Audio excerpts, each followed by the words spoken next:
Bueno, muy buenas tardes. Ahí mientras se sigue sumando gente, vamos a ir comenzando con la cuarta jornada de este programa de entrenamiento profesional que está organizando el Foro de Derecho Penal de la Universidad Nacional de Mar del Plata, perteneciente a la Unidad de Graduados, y el Instituto de Derecho Penal y Procesal Penal del Colegio de Abogados de Mar del Plata.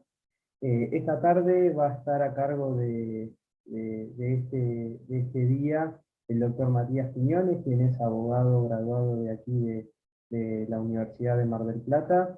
Es abogado particular, litigante en el ejercicio de la profesión, y nos va a venir a hablar de lo que es todo el trámite procesal eh, posterior a la etapa de instrucción, y previo a la eventual etapa de ejecución. Esto quiere decir que nos va a hablar de lo que es la etapa intermedia y la etapa de juicio propiamente dicha, ¿sí? Así que bueno, les doy la bienvenida a todos. Muchas gracias por estar nuevamente presentes, y les recuerdo que durante la conferencia del doctor Quiñones les voy a estar compartiendo a través del chat el link en el que van a poder registrar su asistencia, que es la única forma que tenemos para poder controlar su asistencia para los eventuales certificados posteriores, ¿sí? Así que bueno, Matías, te doy la bienvenida, te agradezco por tu tiempo y tu trabajo, y te dejo en manos de la audiencia. Muchas gracias.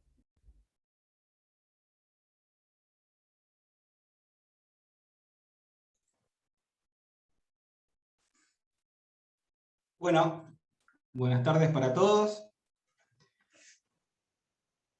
¿Se escucha? Buenas tardes para todos. Bueno, tal como lo anunció Simón, el objetivo de esta tarde es que podamos continuar con las etapas del proceso penal. Vamos a comenzar por la etapa intermedia, vamos a hacer un paso por la fase preliminar del juicio, nos vamos a introducir directamente en lo que sería un juicio oral, y vamos a culminar con con un cuadro explicativo haciendo algunas comparaciones entre dos institutos de salida alternativa al proceso penal, como son la suspensión del juicio a prueba y el juicio abreviado. Bueno, la idea de esta charla básicamente es brindarles a ustedes información y herramientas prácticas para el desarrollo de la actividad, y principalmente que podamos intercambiar ideas. Yo estoy abierto a cualquier tipo de inquietud, con bueno, esa finalidad, que ustedes se puedan llevar y aprovechar lo máximo esta reunión. Bueno, para ir desarrollando los temas, voy a compartir pantalla.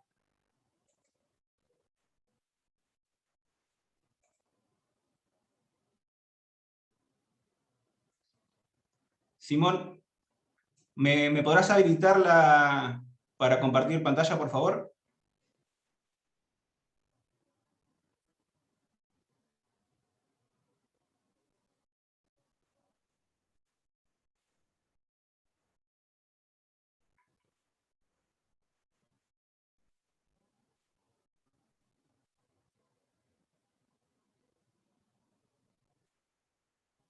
Ahora, Matías. Perfecto.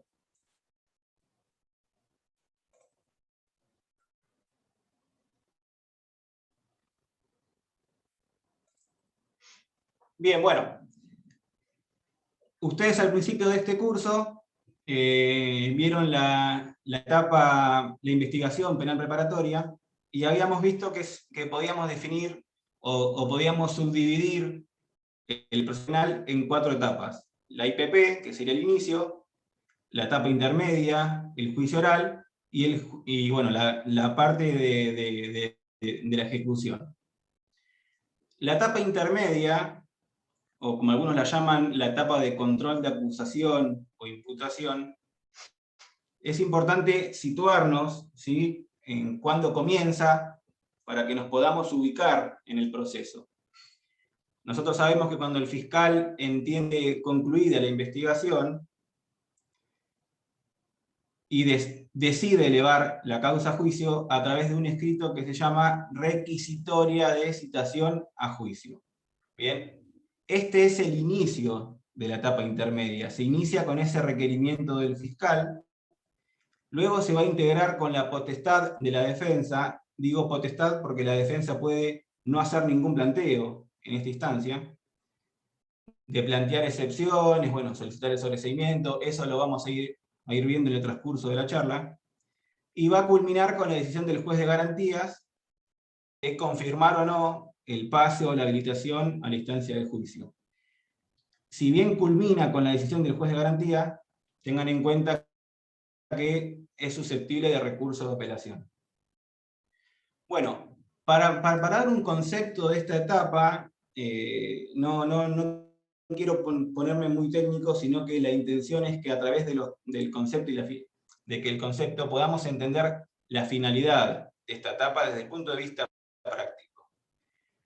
Lo primero que tenemos que saber es que es el momento, la etapa intermedia, es el momento de hacer una revisión crítica, bien, del trabajo que ha hecho el fiscal hasta el momento.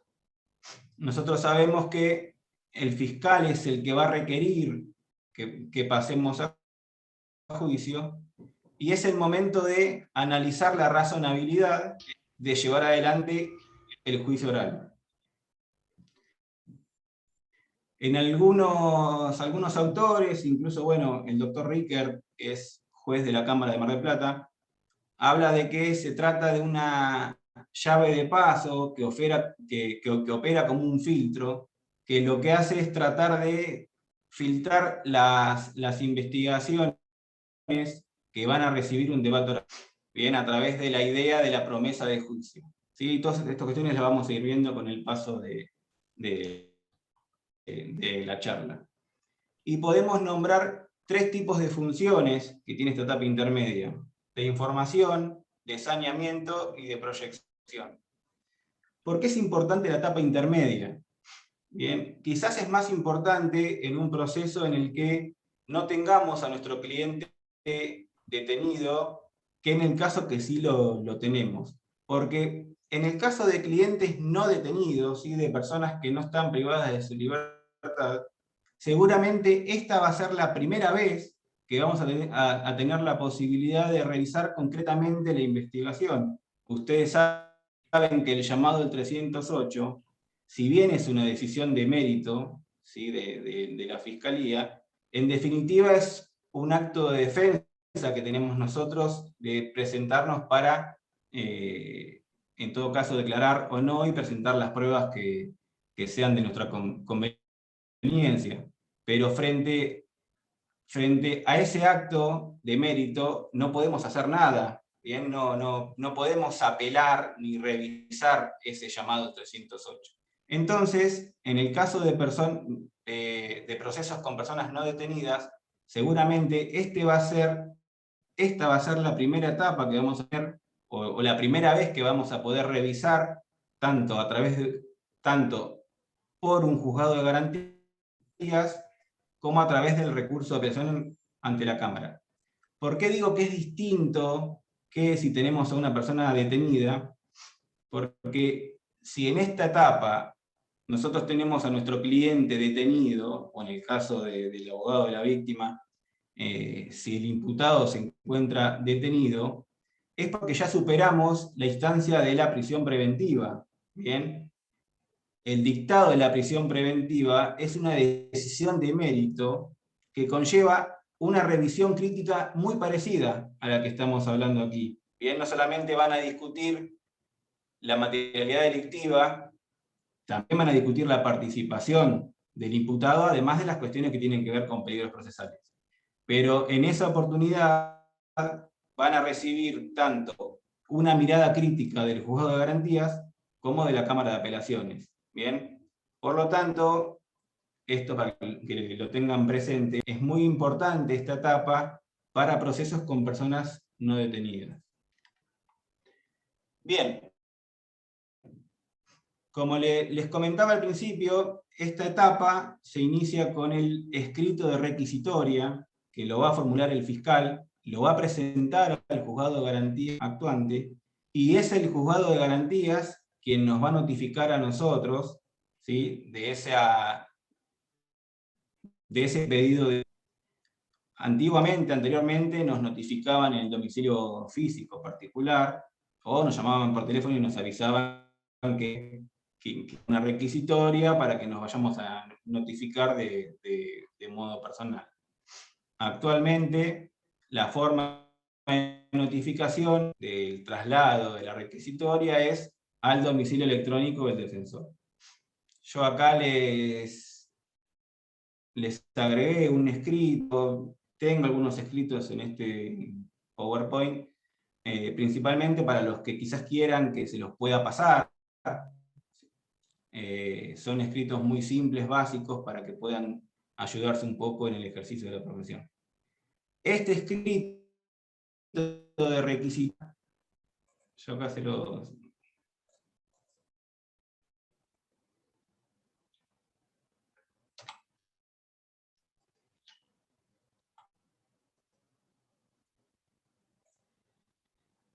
Es una notificación muy simple que le informa al juzgado de garantía que les está corriendo traslado en los términos del artículo 336. ¿Sí? Es el traslado que ustedes puedan oponerse instando el sobreseimiento, plantear excepciones o el cambio de calificación legal. Todas estas las vamos a ir viendo de forma particular. Bien, y a ustedes les va a empezar a correr el plazo para plantear estas cuestiones al día siguiente de la notificación. Bueno, y el punto principal de discusión, ¿sí? y quizás lo que más me interesa de esta charla, es cómo hacer una buena oposición. ¿Bien? Nosotros sabemos que no tenemos que...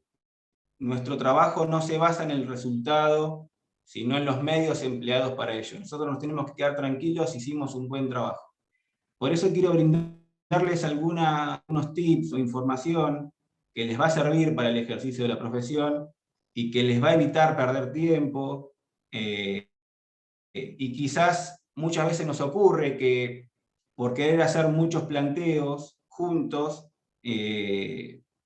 hacemos que el planteo que quizás sí tenía sentido se pierda con el resto. ¿Bien? Lo principal que tenemos que tener en cuenta en esta etapa es la función de información que hoy les hablaba que tiene la etapa intermedia. ¿Sí? La pregunta de inicio es ¿a qué me opongo? ¿Bien? ¿Me opongo a todo el expediente? ¿Me opongo a todo lo que hay en la causa? No. El eje central de la oposición es el escrito de requisitoria. ¿Bien?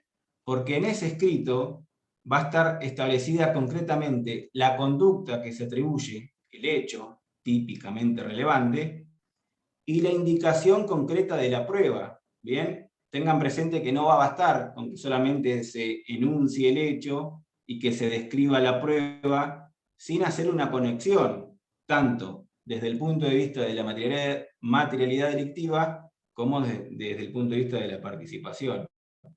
Bien, los fundamentos de la requisitoria tienen que indicar concretamente qué prueba utiliza para justificar cada extremo. Y sobre esa cuestión, ustedes tienen que prestar atención para ejercer el derecho de la oposición. ¿Bien? En esta etapa, salvo que ustedes hayan asumido la defensa en esta instancia, a ustedes no les tendría que llamar la atención ni sorprender la requisitoria, las pruebas que hay y el hecho imputado, ¿bien? Porque la idea es que desde que ustedes conocen la imputación, generalmente desde el 308, ustedes ya tendrían que tener una teoría del caso, ¿bien? Una línea de trabajo. Y ustedes en esta instancia, en definitiva, lo que van a hacer es desarrollar esa línea que venían trabajando. ¿Por qué hoy les explicaba que esta instancia va a ser más importante importante en procesos con personas en libertad, porque quizás va a ser la primera vez en la que ustedes van a poder aplicar su teoría del caso. Bien, ustedes quizás ya venían trabajando sobre, les pongo un ejemplo, que no se acreditó la participación de su cliente en el hecho. Bien, esta va a ser la primera vez en la que ustedes van a poder fundamentar esa posición, y va a ser la primera vez que van a recibir del juzgado de garantías un visto bueno o no sobre ese postulado. ¿Bien? Otra cuestión muy trascendente para esta etapa, no solamente la función de información y la aplicación de la teoría propia nuestra del caso, es saber cómo nos tenemos que oponer. ¿Bien? Hoy les dije a qué nos oponemos, ¿sí? Aplicando la teoría de nuestro caso, y ahora les quiero dar una serie de información referido a cómo nos oponemos. Y la forma de oponernos es instando el sobreseimiento, ¿bien? Para que tengamos éxito en esta etapa, nuestro trabajo con nuestra oposición debe ir de la mano de un desarrollo técnico y preciso sobre alguna causal de las que establece el artículo 323 del Código Procesal. Bien, las causales de sobreseimiento.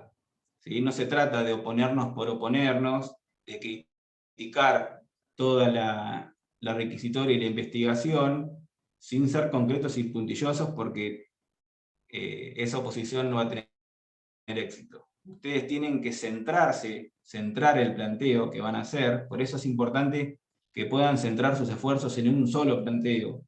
¿Sí?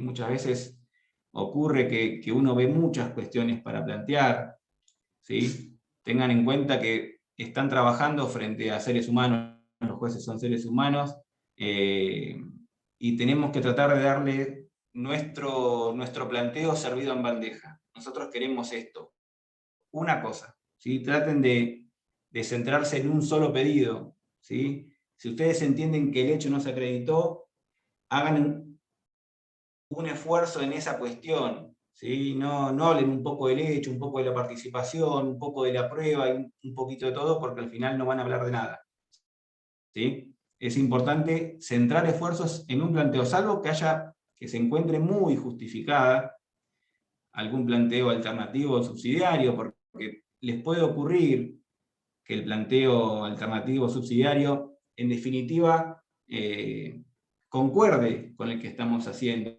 Les pongo un ejemplo. Nuestra teoría del caso se basa en que nuestro cliente no cometió el delito que se le imputa. ¿Bien? Él no participó. Él no es la persona que están buscando. Estamos hablando de un robo. ¿Bien? Pero a la vez, hacemos un planteo alternativo subsidiario porque entendemos que el hecho está tentado, ¿sí? No se trata de un hecho consumado.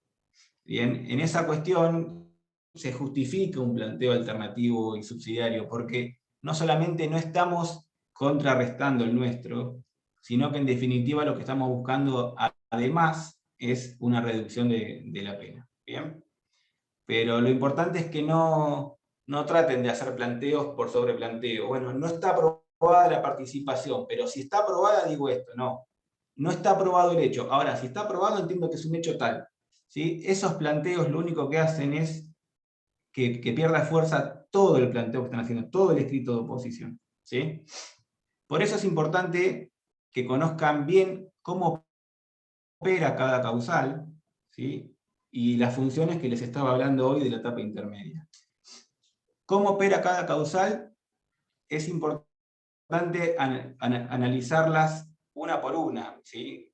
Para que logremos un sobreseimiento en esta etapa, por ejemplo, porque el hecho investigado no ha existido, o porque la participación de nuestro cliente, o porque nuestro cliente no participó en el hecho, tenemos que saber que se requiere certeza negativa. ¿Bien? Nosotros para condenar a una persona necesitamos certeza positiva. En esta instancia, para que nos cierren una investigación porque el hecho no existió, o porque nuestro cliente no participó en él, necesitamos certeza negativa, ¿bien? Que no haya duda de esto, ¿sí? No les va a alcanzar con decir, con criticar la prueba del hecho o con criticar la prueba de la participación para introducir el planteo en estas causales, ¿sí? Necesitamos demostrarle al juez, ¿sí? Este estadio, esto de la certeza negativa. El hecho no existió. Un ejemplo, una causa por abuso sexual, se está investigando un hecho entre padre e hija menor de edad, la niña es citada a cámara Gesell, y en la cámara Gesell cuenta que el padre es muy bueno, que la lleva a pasear, que disfrutan mucho juntos, que miran dibujos y televisión. Si no tenemos ninguna otra prueba que pueda acreditar el hecho que en su momento se denunció, ¿sí? Posibles tocamientos, penetración, lo que ustedes se quieran imaginar, en ese caso, sí vamos a pedir sobreseimiento en esta instancia, porque el hecho no existió. Porque vamos a poder demostrar lo que es certeza negativa. El hecho no existió. ¿Bien? No estamos hablando de que es poca prueba, de que hay falencias, ¿sí? El hecho no existió, está probado. ¿Bien? Pero tenemos otro inciso que juega distinto al tema este de la certeza negativa, que es el inciso sexto. Que este sí tiene que ver con la cuestión del análisis de la prueba, de la valoración de la prueba, y con las funciones de la etapa intermedia, ¿sí? Principalmente con la función de proyección, que ahora lo vamos a ir desarrollando. En este inciso, ustedes pueden hacer el planteo tendiente a demostrar que se vencieron todos los términos de la investigación penal preparatoria, y a juicio de ustedes no existe mérito para poder llevar la causa a juicio. ¿Bien? Esta afirmación de no existe mérito para llevar la causa a juicio nos lleva a analizar lo que es la función de proyección. ¿Bien? Los jueces tienen la obligación, nosotros también como defensores, de poder proyectar un futuro juicio, ¿sí?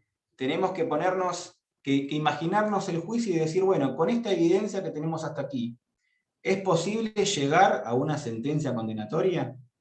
¿Sí? Con la prueba que tenemos hasta aquí y con la prueba que va a haber en el juicio, ¿es posible hacerlo? Esto que estamos hablando de forma tan simple es la función de proyección que van a hacer los jueces en esta instancia, ¿sí? El juez necesita una causa probable para poder pasar a juicio.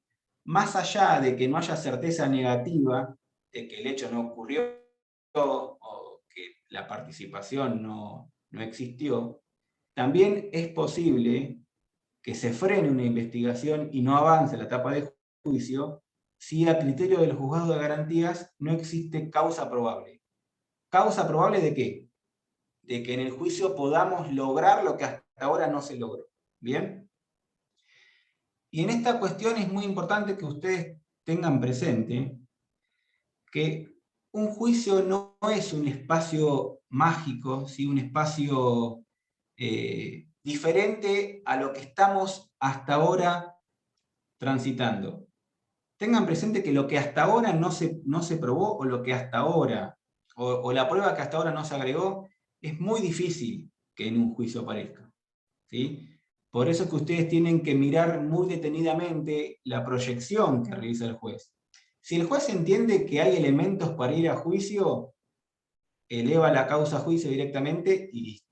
Pero puede ocurrir que el juez diga, en tal extremo de la imputación, el hecho o la participación del imputado, entiendo que hay o que se puede generar un estado de duda. Bien. En esta etapa es importante saber que la duda, en principio, opera en favor del imputado, o sea, en favor de no pasar a la segunda etapa. Salvo proyección positiva. salvo que tengamos posibilidad de derribar esa duda en el juicio, ¿sí? Por eso hoy les decía que tienen que mirar con lupa cómo es la proyección que hace el juez, ¿sí? Porque no va a alcanzar con que el juez les diga, bien, es cierto, tal extremo de la imputación no está probado, pero yo entiendo que en el juicio se va a poder hacer. Eso así no alcanza. ¿Bien? El juez tiene la obligación de indicarles de qué manera en el juicio va a poder paliar o se va a poder paliar esta falencia. Les pongo un ejemplo muy claro. Estamos hablando de la falta de participación de nuestro cliente en la comisión de un delito de homicidio simple. Nosotros alegamos desde el inicio que nuestro cliente no fue el que cometió ese hecho, que se equivocaron, que es otra persona. ¿Bien? Con el paso de la investigación se logra determinar que ese día, a esa misma hora, existió un testigo presencial del hecho. Y ese testigo presencial del hecho se agrega a último momento. Ese testigo es el que el juez utiliza como la posibilidad o quien posiblemente pueda esclarecernos qué pasó. ¿Sí? El tema es que ese testigo es el padre de nuestro cliente. Entonces, esa persona en el juicio no va a poder declarar en contra de nuestro cliente. ¿Bien? Por eso es importante que ustedes tengan en cuenta cuál es el desarrollo que hace el juez para pasar a la segunda etapa y de qué manera entiende él que razonablemente podemos llegar a paliar esas deficiencias. Si el testigo que aún no declaró es una persona que no va a poder decir nada en contra del imputado, en el juicio no vamos a poder hacer más nada, vamos a tener la misma prueba que tenemos hasta ahora. ¿Bien? Por eso es importante que tengan muy en cuenta cómo opera cada causal, ¿sí? Los grados de certeza que se requieren en cada una de ellas, y las funciones de la etapa intermedia. ¿Bien? La idea de si la causa va a pasar a juicio, ¿sí? La idea de la posibilidad de condena o no. ¿Bien? En esta etapa intermedia les quiero brindar dos datos que son importantes y que tienen que ver con lo que estábamos hablando anteriormente, ¿sí? de la necesidad de que ustedes puedan centrar sus esfuerzos en un solo planteo, ¿sí? Y quizás este tipo de información a ustedes los va a ayudar a que no hagan planteos que no tengan posibilidad de ser resueltos favorablemente, ¿bien? Por cuestiones incluso legales o jurisprudenciales, ¿sí? Y que puedan, y que el planteo que hagan en esta instancia, sea realmente atendible. Hoy hablábamos de que no solamente nos podemos oponer instando el sobreseimiento, sino que también podemos pedir cambios de calificación legal. Pero es muy importante que sepan y conozcan el plenario Ordóñez, que es de la Cámara de Apelaciones de Mar del Plata, ¿sí? Que estableció una cuestión muy importante, ¿sí? Que solamente el juez de garantías, bueno, en el caso de la Cámara, por recurso de apelación, solamente se van a expedir sobre cambios de calificación cuando estuviese en juego la libertad del imputado. ¿Qué quiere decir? Un ejemplo muy práctico. Robo agravado por arma, tenemos de máxima 15 años, nuestro cliente está detenido. Si nosotros entendemos que el hecho es un hecho tentado, ¿sí? Que no está consumado, nosotros si logramos el cambio de calificación, el máximo se va a reducir a 7,5.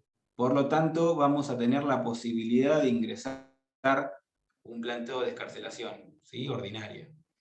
Entonces, como en este caso, si logramos un cambio de calificación, va a tener incidencia justamente en lo más importante, que es la libertad de nuestro cliente, la Cámara tiene obligación de expedirse. ¿Bien? Por lo tanto, si ustedes están trabajando, sea tanto desde el particular damnificado como desde la defensa, se trata de un homicidio agravado, ¿sí? no hagan planteos de cambios de calificación a homicidio simple o al revés, porque en esta etapa no se los van a despachar, ¿bien? Porque no va a estar en juego la libertad del imputado, ¿sí? Más allá de la reducción de la pena, el homicidio simple arranca en 8 años. Por lo tanto, en el caso de que el juez haya fundamentado, de que existan riesgos de fuga y demás, esto no se va a ver modificado por el cambio de calificación. ¿Bien? Esto es algo que quizás es un dato de interés que les puede servir en el desarrollo de la profesión, para justamente saber en qué momento hacer el planteo de cambio de calificación, cuándo no hacerlo, y centrar quizás el planteo más importante que ustedes tengan. Con respecto al tema de las nulidades, también esta es una instancia importante para plantearlas, la etapa intermedia. Sepan también que seguramente va a ser la única oportunidad que van a tener de plantearlas si tienen a su cliente en libertad. Ya les voy a ir explicando esto, pero por eso les quería hacer la diferencia entre el cliente detenido y el cliente en libertad, porque el estadio de la prisión preventiva contiene decisiones de mérito que pueden ser revisadas. Tengan muy presente, sí, el planteo de nulidades tiene que ver con la función de saneamiento de la etapa intermedia, ¿sí? También no solamente se va a revisar el mérito de la imputación o de la investigación, sino también si las pruebas recabadas por la Fiscalía lo han sido sin violar los derechos del imputado. ¿Bien? Es importante que ustedes tengan presente que para que prospere un planteo de nulidad, esa diligencia que ustedes entienden que fue realizada sin respetar las formas, un ejemplo muy práctico y que ocurre muy seguido. La Fiscalía cita a una persona a declarar como testigo a sabiendas que en realidad era imputado, ¿sí? O vamos a confiar en la buena fe de la Fiscalía. En principio no habría elementos para imputarle el hecho y lo llama como testigo. Se presenta en la Fiscalía, juramento de ley, la promesa de decir verdad, coacción moral, ¿sí? La promesa de decir verdad o el juramento de decir verdad es un supuesto de coacción moral. Uno no declara libremente como lo hace el imputado. Tiene la obligación de decir la verdad bajo percibimiento de cometer un delito. ¿Bien? La persona declara bajo coacción moral y cuenta todo. A partir de ahí el fiscal corta la investigación y luego lo cita al 308 o al 60 para notificarlo de la imputación. ¿Bien? Es importante que ustedes tengan presente que para que esa diligencia sea declarada nula, el fiscal la debe haber incluido en una decisión de mérito.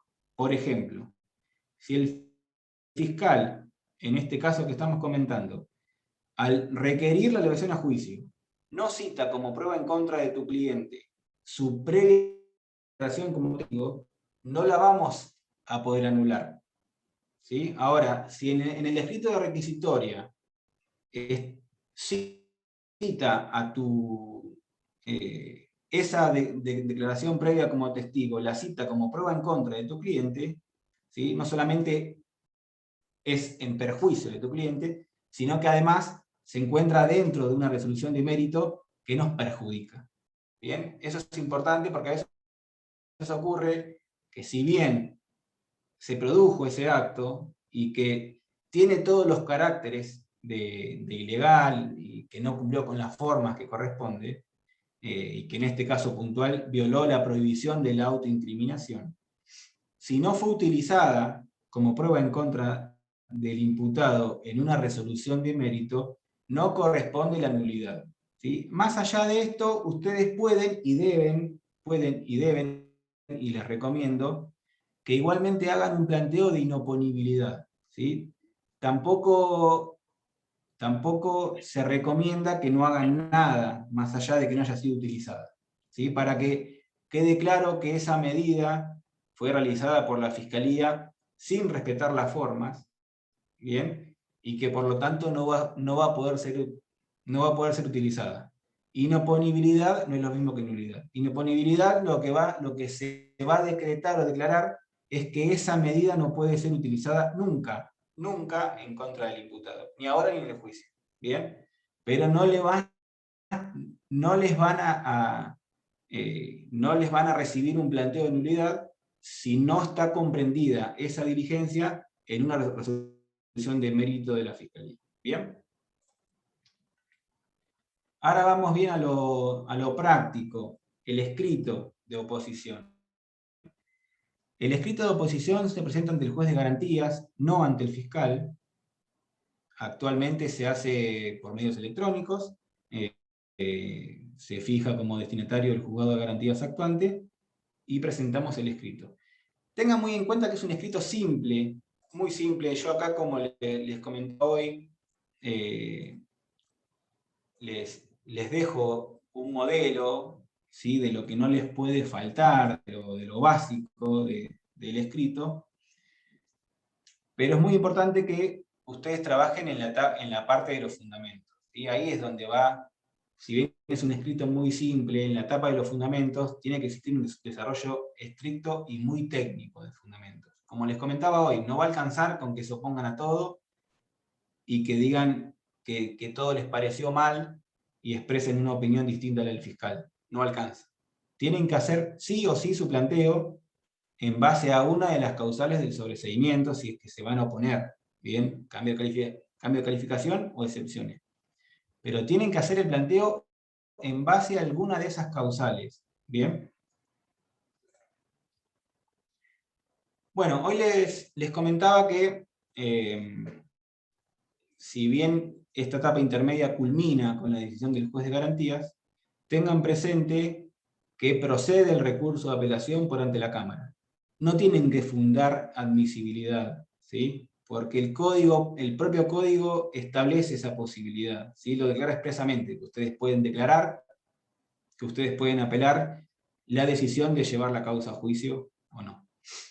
Ahora bien, como hoy les hablé un poco de a qué es que me opongo, qué es lo que me opongo, acá lo importante es qué se apela. ¿Bien? ¿Qué es lo que se apela? Es importante saber que no tienen que reeditar la oposición que ya hicieron. No tienen que volver a plantear los mismos argumentos que ya hicieron en la oposición, porque va a estar mal. ¿Sí? No hay que cuestionar al fiscal, incluso ni siquiera van a tener que nombrarlo. Es muy posible que ni siquiera lo nombren. Ustedes tienen que versar su apelación sobre la decisión del juez. Bien, ya olvídense de la fiscalía, olvídense de la requisitoria y concéntrense en qué dijo el juez. Bien, por ejemplo, lo que hablábamos hoy, la función de proyección. Si bien el juez hizo lugar a nuestro planteo, dice, sí, entiendo que la participación no está acreditada por el momento, el fiscal ha sido bastante endeble en esa cuestión, pero entiendo que con tal instrucción suplementaria o esta y esta prueba, entiendo que en un debate oral esto puede llegar a dilucidarse. Bien, por ejemplo, hay casos en los que hay muchos testigos, que uno sabe que yendo a juicio oral, posiblemente alguno de todos ellos pueda llegar a brindar más información que la que hay hasta el momento. ¿Sí? No es lo mismo un proceso con pluralidad de gente que vio el hecho, que un hecho que ocurrió dentro de una casa, en el seno de la familia. Bien, será mayor la posible proyección que tengamos de un debate oral cuando hay muchos testigos, que cuando se dio, como les digo, dentro del seno de la familia. Bien, por lo tanto, hay que centrarnos en lo que el juez decidió. El juez dice, yo entiendo que si citamos a este testigo al debate, esto se puede dilucidar. Bueno, tienen que agraviarse de esa decisión. no ya del fiscal. Bien, y es importante que puedan diferenciar ustedes lo que es motivo de agravio de lo que es fundamentos. Bien, porque la Cámara actualmente en Mar del Plata les pide que sean claros en cuál es el motivo de agravio más allá de los fundamentos. ¿Sí? A ustedes no les agravia que la causa pase a juicio. Ese no es el agravio. ¿Sí? Eso es una decisión que en todo caso los perjudica. A ustedes los que les puede llegar a agraviar son los motivos por los que el juez entiende que la causa debe pasar a juicio. Por ejemplo,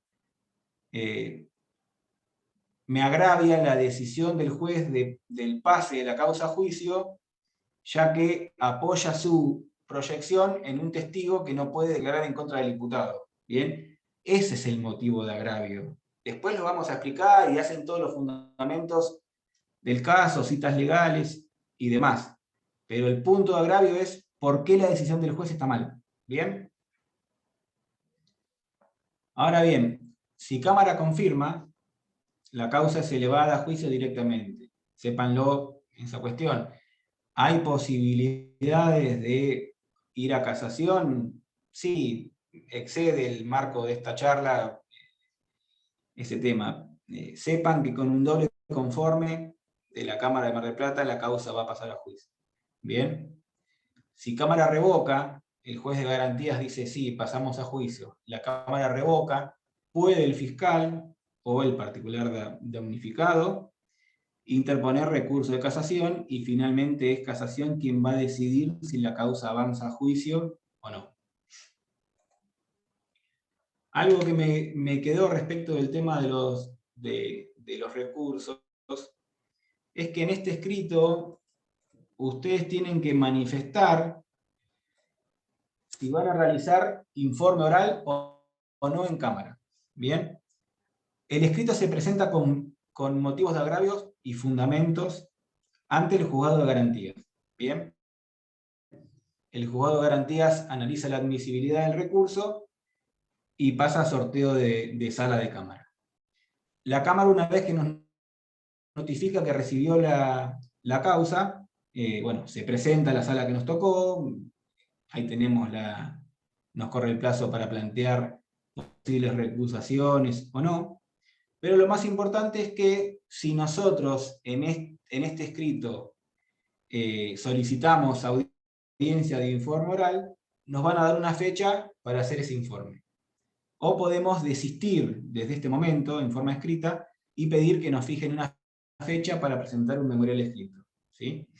¿Qué es este informe oral? Yo para que ya vayan con herramientas y tengan idea de qué es lo que va a ocurrir. El informe oral no es una reedición del recurso. Bien, no tienen que ir a oralizar de nuevo lo que ya escribieron. ¿Sí? Se los digo porque si lo van a hacer en cámara, los van a frenar. ¿Sí? Y van a perder confianza en los jueces de cámara. Son jueces grandes que si les volvemos a reeditar lo mismo, se van a aburrir. ¿Bien? El informe, la idea del informe es que ustedes puedan ir en 10 minutos, 5 minutos, a indicarle al juez, inmediación, a indicarle a los jueces de cámara, quiero que miren esta cuestión, quiero que se fijen que el juez está avalando el pase a juicio con un testigo que no puede declarar en contra del imputado.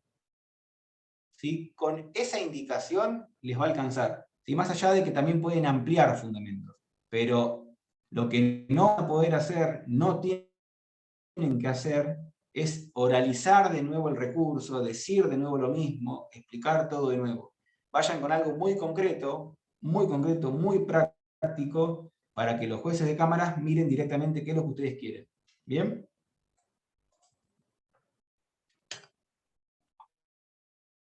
Bueno, como les comentaba, si cámara confirma, ya pasamos a lo que sería etapa de juicio. Algunos dicen que en realidad la etapa de juicio se inicia directamente con el debate, otros dicen que se inicia desde ahora, pero que se divide en dos partes, la etapa preliminar, que arranca siendo escrita, que tenemos una audiencia preliminar entre medio, y luego pasamos a la etapa de debate. No importa, lo importante es que ustedes sepan que a partir de que la Cámara confirmó el pase a juicio, arrancaría lo que sería la etapa de juicio. Y tenemos diferentes tipos de juicios. El juicio oral criminal común, con jueces técnicos, con 3 jueces. Tenemos actualmente en Mar del Plata 4 tribunales orales criminales, con 3 jueces cada uno. También puede ser que un tribunal se integre con un solo juez, cuando la pena máxima es menor a 15 años. Les decía del juicio oral criminal común, a diferencia del juicio por jurados. El juicio por jurados es frente a un juez, que en realidad va a ser el director del proceso, y 12 jurados titulares y 6 suplentes. Luego tenemos el juicio oral correccional. Actualmente hay 5 juzgados correccionales en Mar del Plata, que son los casos de delitos con penas menores, en su máximo de 6 años, o sin pena privativa de libertad. Y bueno, luego las querellas, que son los delitos de acción privada. Bueno, el inicio de la etapa de juicio, ¿sí?, tal como les comentaba hoy, una vez que se decidió pasar a juicio, se va a sortear un tribunal criminal o un juzgado correccional de acuerdo al delito que se trate. También tengan presente que si se trata de un delito de los que admite juicio por jurados, previo a este trámite, los van a citar del juzgado de garantías para que el imputado exprese, asistido por el defensor, si quiere juicio por jurados o quiere ir con un tribunal común. Bien, eso es una cuestión que va a quedar siempre al arbitrio del imputado, bueno, de su defensor. Es una cuestión de meramente estrategia. Bien, no tienen que dar fundamentos de por qué no ni por qué sí. Dicen sí o no. ¿Quiero tribunal criminal o quiero juicio por jurados? Una vez que se inicia la etapa de juicio. Este inicio de juicio, a ustedes los van a notificar del tribunal que les tocó. No tienen que ir ustedes, no tienen que ir a revisar nada. A ustedes les va a llegar una notificación actualmente al domicilio electrónico, tanto del defensor como del abogado del particular damnificado y de la fiscalía, en la cual les van a informar el tribunal que salió sorteado.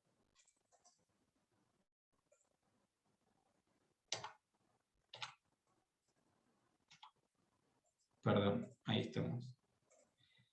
Bien. El tribunal que salió sorteado es una resolución muy simple.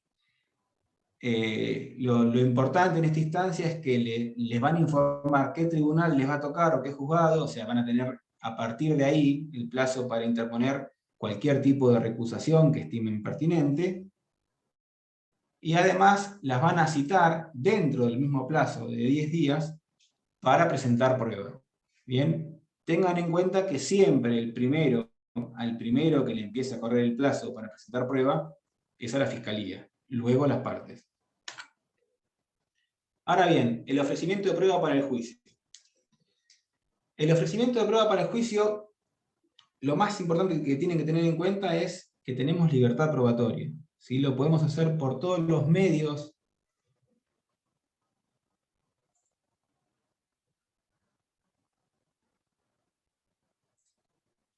Se cortó.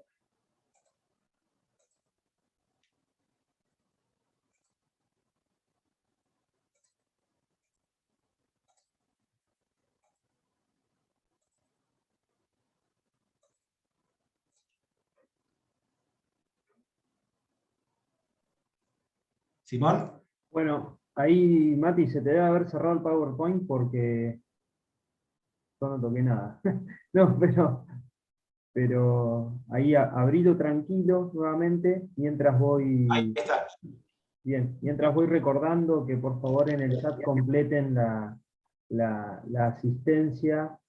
Y bueno, Ricardo ahí hacía una pregunta sobre cuál es otro remedio procesal si me niegan una excarcelación. Ricardo, no nos tomamos el tiempo de contestarte en esta oportunidad porque realmente si no, no llegamos, pero bueno, como ahí te contesté en el chat, todas las cuestiones atinentes a medidas de coerción ya siguieron en las anteriores clases, así que la podés ver por el canal de YouTube, ¿sí? Así que bueno, Matías, ahí veo que ya te restableciste, podés continuar. Gracias. Bien, seguimos, Iván, gracias. Bueno, lo principal es el tema de la libertad probatoria, como les comentaba. Ustedes tienen plena libertad para presentar todos los medios que ustedes entiendan pertinentes para acreditar su teoría del caso, ¿sí? Ustedes van a ser los directores, no tienen que esperar que la Fiscalía presente su prueba, ni que... a ver, tengan en cuenta que en esta instancia, ¿sí? No se trata de copiar y pegar otros escritos, prueba o pedir prueba por pedir. ¿Sí? Es importante que ustedes lleguen a esta instancia con su teoría del caso trabajada, con los lineamientos de lo que va a ser el debate, porque así como les comentó Gustavo en la primera clase que tuvimos de este curso, el imputado no estaba obligado a declarar, ¿bien? Y eso no puede ser usado en su contra, pero si declara, sí. Lo que diga, sí puede ser usado en su contra.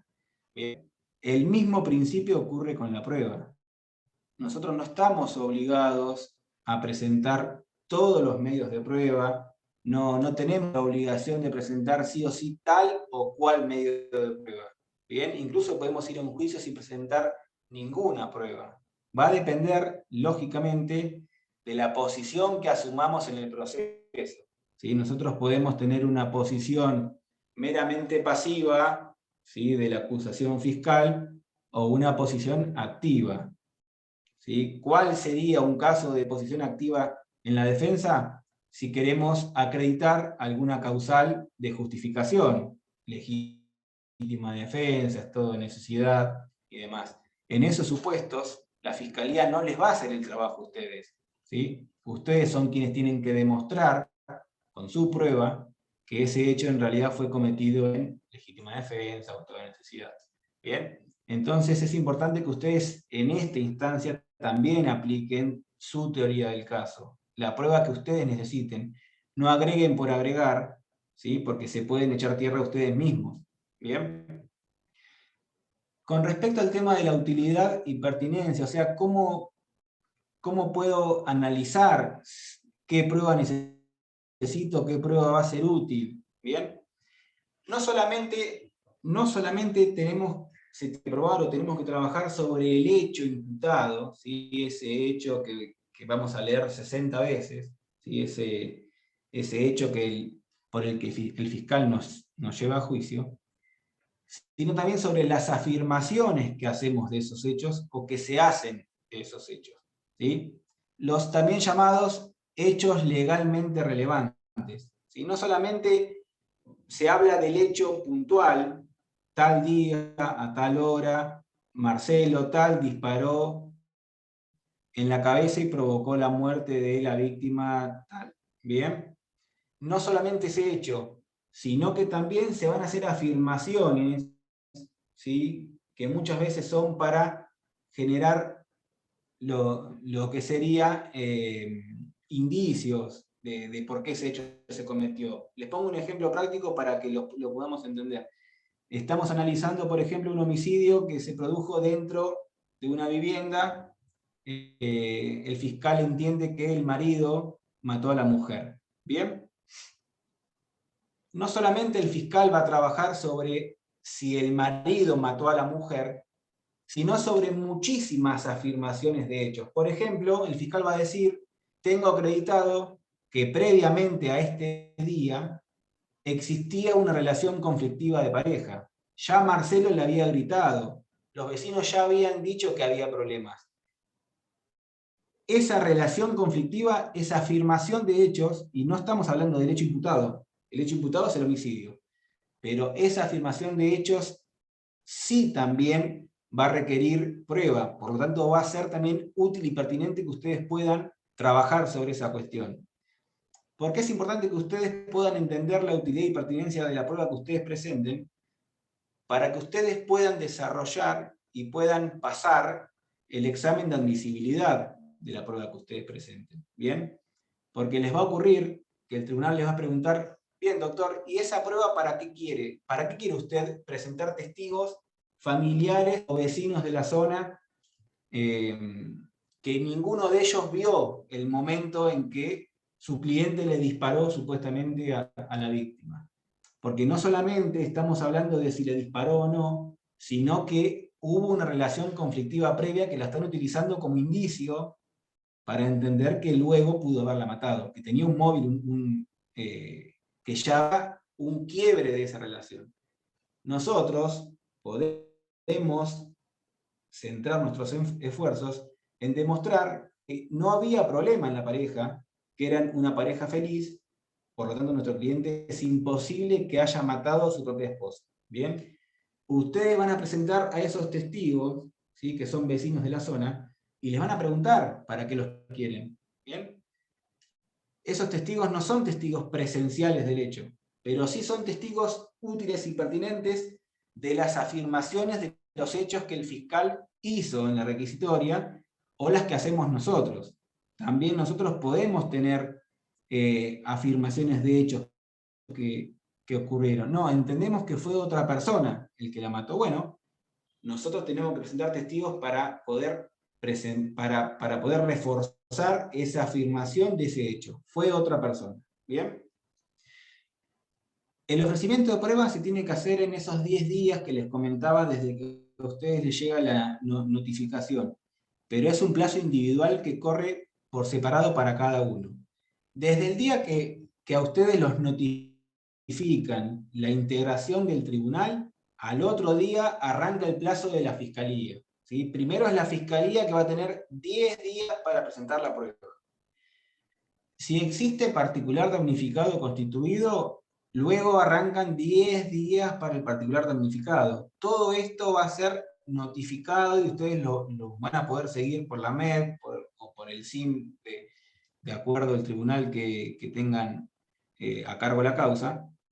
Y el tribunal va a indicarle al abogado del particular damnificado que a partir de hoy empieza, en realidad a partir de mañana, empieza a correr el plazo de 10 días de él.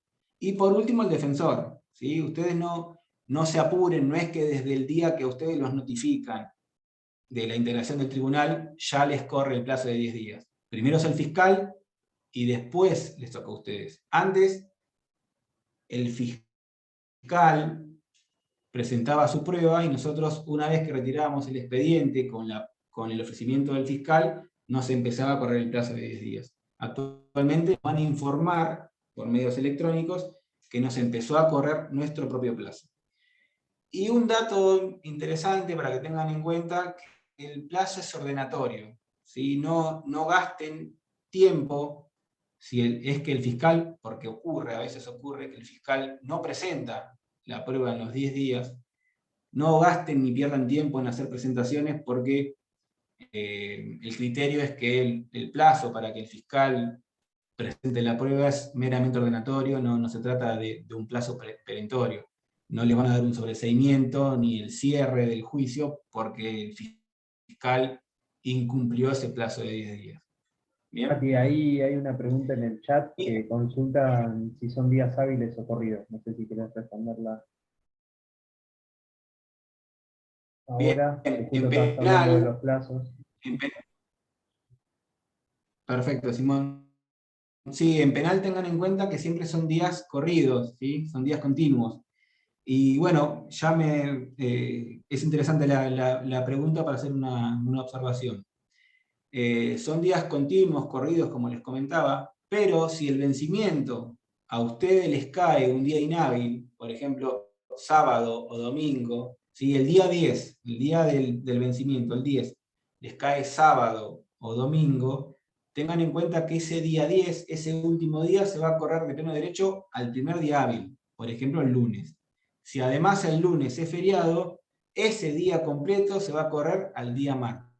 Y tienen que agregarle las 4 horas del plazo de gracia que tenemos en Provincia de Buenos Aires. ¿Sí? Así que es esos 10 días más el día 11 de las 4 horas del plazo de gracia. Y tengan en cuenta esto, que si el fin del plazo les cae un día inhábil, se corre de pleno derecho y completamente al día hábil siguiente. ¿Bien? Bueno. Ahora vamos a avanzar a lo que sería el juicio propiamente dicho, ¿sí? la instancia de juicio real. Bueno, luego de este intercambio escrito de ofrecimientos de prueba, también tenemos nosotros la carga de informar en ese escrito de ofrecimiento de prueba si consideramos necesaria una audiencia preliminar. ¿Bien? Esto es un consejo, ¿sí? No está establecido en ningún lado, es un consejo. Yo les aconsejo que traten de utilizar estas audiencias, ¿sí? Estas audiencias preliminares. Porque a veces es bueno conocer la posición del fiscal, ¿sí? A veces es bueno ver cuál es el punto que él entiende que está aprobado, por cuál es el que él quizás quiere trabajar de forma completa. Y también es importante que ustedes conozcan al juez que va a estar a cargo del juicio, ¿sí? Esta audiencia preliminar va a estar presidida por el juez, generalmente, más allá de que les toque un tribunal con 3 jueces, este tipo de audiencia generalmente la preside uno solo. Pero bueno, es importante que ustedes puedan conocer el juez que está a cargo de esta causa, porque muchas veces de estas audiencias preliminares surgen comentarios que les pueden servir para preparar su defensa. Y también en esta audiencia preliminar ustedes pueden centrar su trabajo, ¿sí? Tengan en cuenta que no solamente se trata de salir, de afrontar el juicio, sino de afrontarlo de la mejor manera. Y una de las formas de afrontarlo de la mejor manera es que ustedes se saquen cargas de encima. Si a veces ocurre que hay muchos policías, actas de procedimientos y demás, que no tiene sentido que vayan, que no tiene sentido que declaren, ¿sí? Que quizás eso les va a llevar 4 jornadas o 3 jornadas sin sentido, van a cansar al juez, se van a cansar ustedes, y no tiene sentido. Entonces es bueno que ustedes aprovechen estas audiencias preliminares para por lo menos con la fiscalía poder acordar qué es lo que van a discutir ustedes.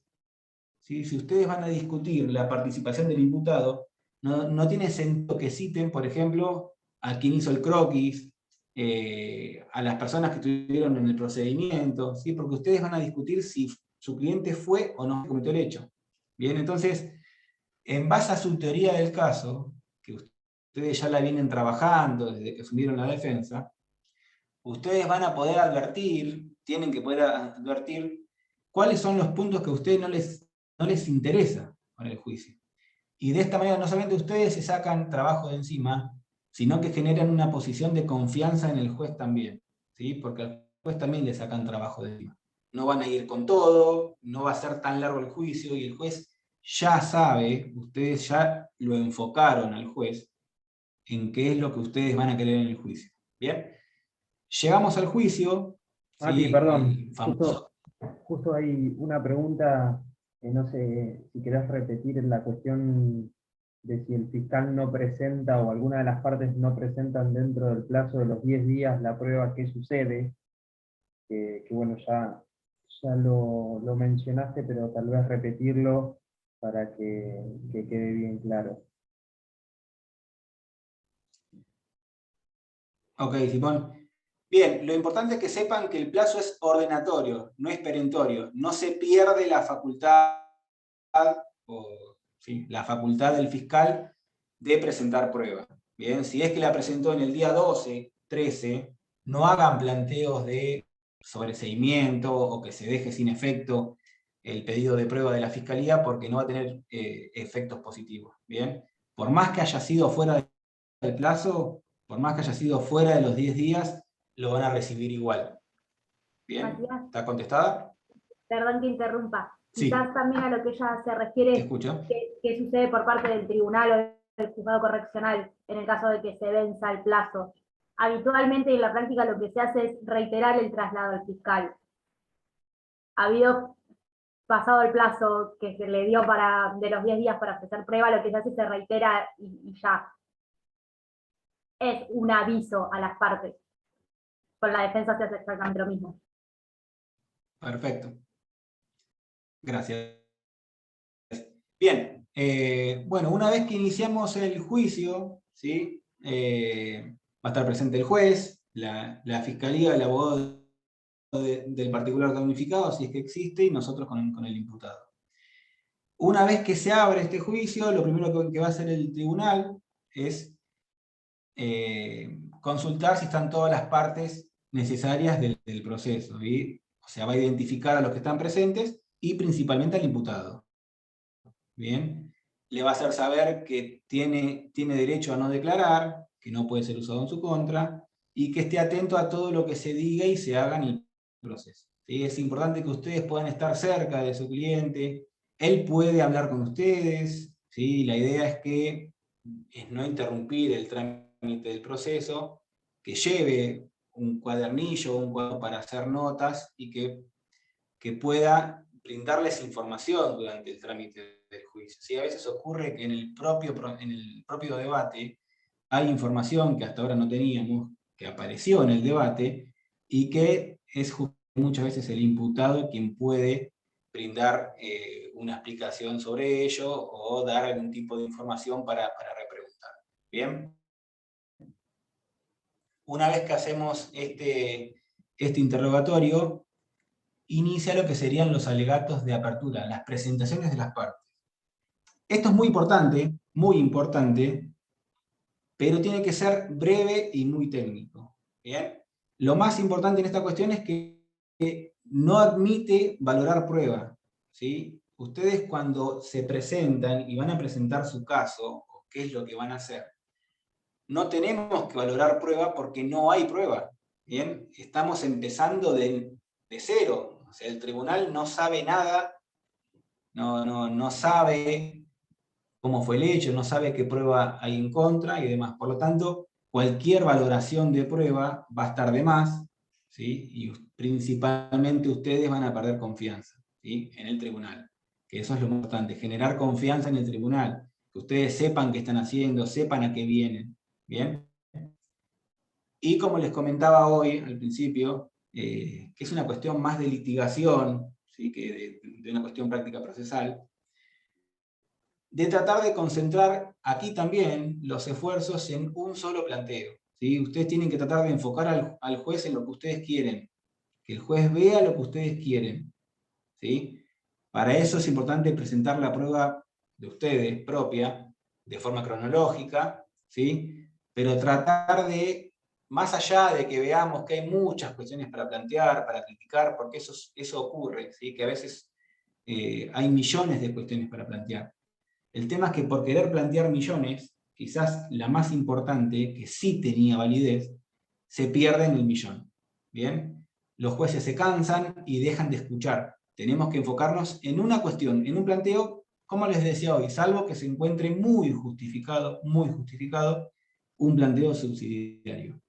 Bien, en este alegato nos presentamos y le informamos al juez qué es lo que venimos a hacer. Si venimos a realizar una defensa activa o pasiva, si venimos a cuestionar la actuación de la Fiscalía en tal extremo de la imputación, que entendemos no está aprobado, vamos a hacer una defensa pasiva, vamos a trabajar sobre lo que la Fiscalía presenta. Bien, ahora si venimos a plantear algún supuesto de excepción, a plantear alguna causa de justificación, vamos a hacer una defensa activa. Tiene que ser una explicación de 5 minutos como mucho, ¿bien? Y explicar concretamente a qué venimos. Yo vengo a cuestionar que el hecho no está acreditado, ¿bien? O que no está acreditada la participación del imputado. Punto. ¿Bien? Y solicitamos la absolución y demás. Pero traten de eso, de no excederse en opiniones, en valoraciones y en críticas, porque como les digo, todo lo que hagan después se va a caer solo, porque vamos a perder la confianza en el juez. ¿Bien? Una vez que hicimos los alegatos de apertura, comenzamos con la producción de prueba. ¿Sí? La realidad es que la reina siempre de los juicios orales son las testimoniales, ¿bien? Los exámenes y contraexámenes de testigos. Es importante que ustedes puedan desarrollar estas habilidades para contraexaminar, repreguntar y demás. El primero que presenta la prueba es la fiscalía. Si arranca la fiscalía, presenta toda su prueba, luego el abogado del particular damnificado y luego nosotros. Pero tengan presente que durante la prueba que vaya presentando la fiscalía, nosotros como defensores tenemos la posibilidad de contraexaminar. ¿Sí? El fiscal es el que va a examinar directamente al perito que hizo un informe, al testigo presencial e incluso a la víctima. Nosotros podemos contraexaminarlos. ¿Bien? A ver, ¿cómo es la preparación para esta prueba, para esta clase de interrogatorios? ¿Sí? Yo les aconsejo llevar algo escrito, ¿sí? Llevar preguntas escritas, pero solamente utilizarlas como guías. ¿Sí? Ustedes no tienen que disociarse de la persona que está hablando. No tienen que olvidarse que es un ser humano y que quizás está aportando información clave que ustedes están dejando pasar por estar pensando en sus preguntas. ¿Bien? Tienen que tratar de estar siempre en lo que están diciendo y llevar una guía de lo que a ustedes, ¿sí? De acuerdo a su teoría del caso, les sirve. Les reitero, tengan en cuenta que ustedes, así como no tienen la obligación de ofrecer todos los medios de prueba y toda la prueba que exista, tampoco tienen la obligación de interrogar a todos los testigos ni hacerle a todos los testigos preguntas. Eso va a depender de su teoría del caso. ¿Sí? Esta cuestión de irnos a la pesca, de preguntar por preguntar, de pedir más y más y más para ver si lo podemos desacreditar al testigo, puede ser un problema. Si tenemos que tener bien establecido cuál es nuestra línea de trabajo, qué es lo que queremos de cada prueba, qué es lo que queremos de cada testigo. ¿Sí? Ustedes tengan en cuenta que si es un testigo de la víctima, es un testigo hostil, no les va a dar nada por sentado nunca. ¿Bien? Por lo tanto, si ustedes ven que está bien parado, que contesta bien y que tiene todo bien clarito, quizás ese testigo a ustedes no les sirve y les conviene ir sobre otros testigos que quizás que tengan problemas de memoria y demás. ¿Por qué les digo esto?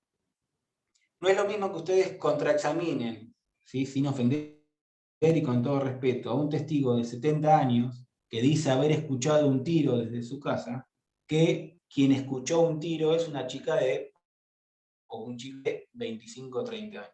¿Bien? Evidentemente, la memoria de este señor de 70 años pudo haber recibido mayores variaciones y cambios que un chico de 30, más si pasaron 2 años desde que ocurrió este hecho. ¿Bien? Entonces, ustedes se van a tener que dar cuenta en el momento cuál testigo o qué testigo nos conviene preguntarle y repreguntarle más y más. ¿Bien? Tengan presente que las preguntas sugestivas, que todos sabemos que no se pueden hacer, sí las podemos hacer en el contraexamen. ¿Bien? Esto de sugerir la respuesta. Usted vio que Marcelo le pegó un tiro en la cabeza a Laura. ¿Bien? Le estamos sugiriendo la respuesta. No le estamos diciendo qué es lo que usted vio. ¿Bien? ¿Usted vio algo?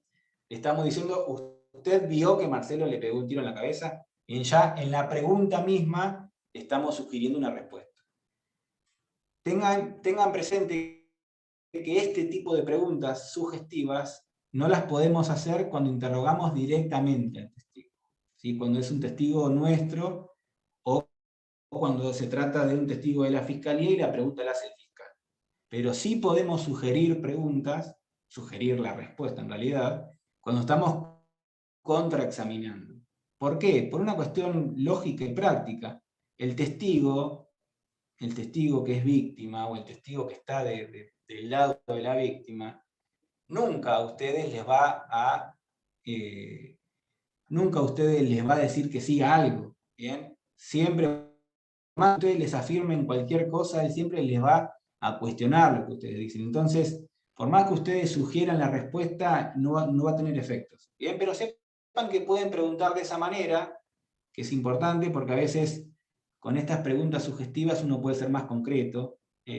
Sepan que lo pueden hacer, que no lo van a poder hacer cuando es un testigo propio, ¿bien?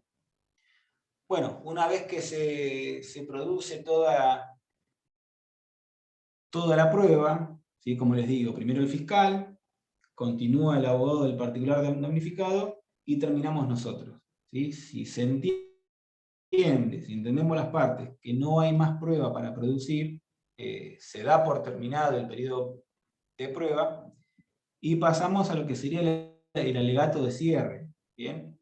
Acá sí les digo lo contrario a lo que les dije en el alegato de apertura, ¿sí? Acá lo más importante es valorar la prueba y argumentar, ¿bien? Acá sí es prueba, acá sí les va a llevar más tiempo, ¿sí? No más tiempo para hablar de cuestiones ajenas, para criticar a todos los actores judiciales, ¿sí? Le va a llevar más tiempo para centrarse en el planteo que tenga que ver con su teoría del caso. ¿Bien? ¿Por qué ustedes entienden que no se probó la participación? Bueno, hacemos el desarrollo de la prueba que entendemos a favor, ¿sí? Y también tengan presente que tienen que valorar la prueba en contra, también. ¿Por qué entendemos que esa prueba, ¿sí? no alcanza para la condena? No alcanza cuando solamente valoren lo que a ustedes les conviene o les viene bien, si tienen que hacer una valoración de lo que fue el juicio.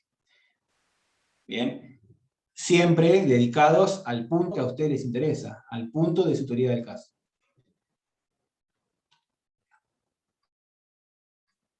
Bien, y para culminar, y dejo abierto después la posibilidad de preguntas porque ya se nos está yendo un poco el tiempo,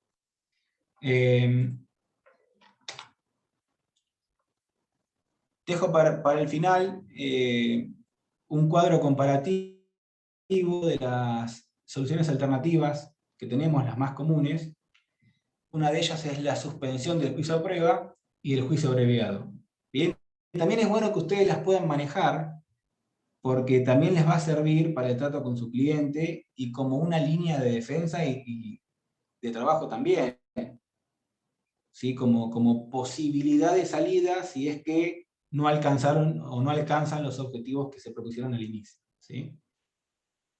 A veces ocurre que uno entiende que de momento yendo a juicio lo puede solucionar, pero aparece nueva prueba y se complica bastante, ¿sí? Entonces esta herramienta del juicio abreviado a veces, más allá que como defensores o abogados nos duela, ¿sí? Porque siempre queremos ir a lo máximo que es la absolución, ¿sí? A veces esta herramienta, teniendo en cuenta los criterios de los tribunales y demás, nos puede ser muy útil porque se pueden lograr reducciones de condenas que es la que correspondería en un debate oral. ¿Bien?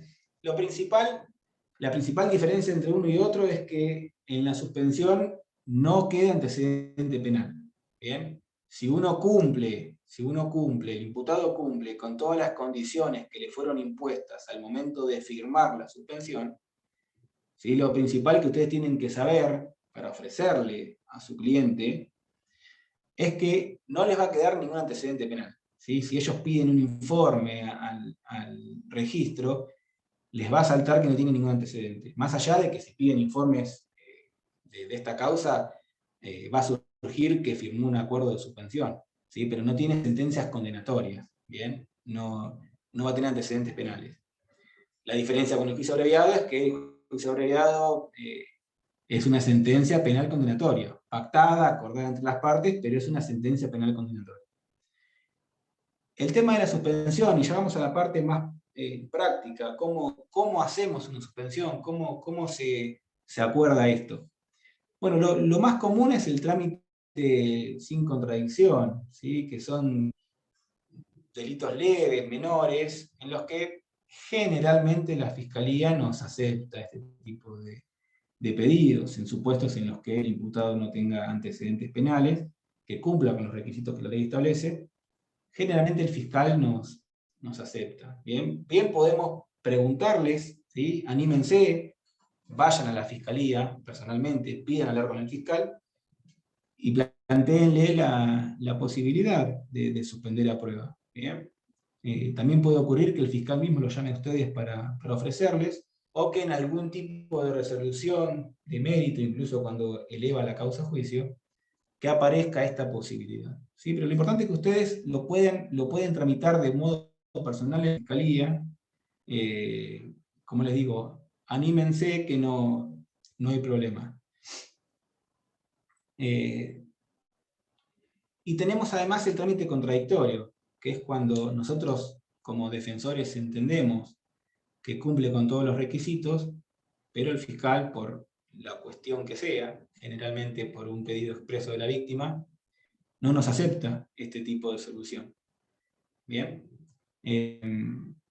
Es bueno que tengan en cuenta un plenario del Tribunal de Casación Penal de Buenos Aires sobre esta cuestión puntual, que establece que la resolución denegatoria de la suspensión a prueba, ¿sí? Por más que se trate de la confirmación de la de primera instancia, bien, ustedes presentaron el pedido al juzgado de garantías, el juez les dijo que no, apelaron, la Cámara les dijo que no. Tengan presente que por más que haya doble conforme, Casación mismo estableció que esa decisión es sentencia definitiva, por lo tanto se puede apelar en casación para revisar, si es que ustedes entienden que es procedente, si fue fundada o no esa denegatoria. Esto es importante que lo tengan en cuenta porque muchas veces ocurre, y más que nada en procesos en los que tomaron conocimiento público, muchas veces es complicado que un juez de garantías y que incluso la Cámara les quiera aceptar este tipo de suspensiones porque no queda antecedente penal, justamente por la repercusión que puede generar. Entonces, el hecho de tener la posibilidad de revisar estos pedidos en casación, ¿sí? Casación ustedes saben que tiene domicilio en La Plata, está ajena a todo lo que ocurre en Mar del Plata, nos da una tercera vía, ¿sí? para poder hacer los planteos que entendamos prudentes. ¿Bien? Que también es procedente en los casos de delitos que tienen prevista la pena de inhabilitación, ya sea como principal, conjunta o alternativa.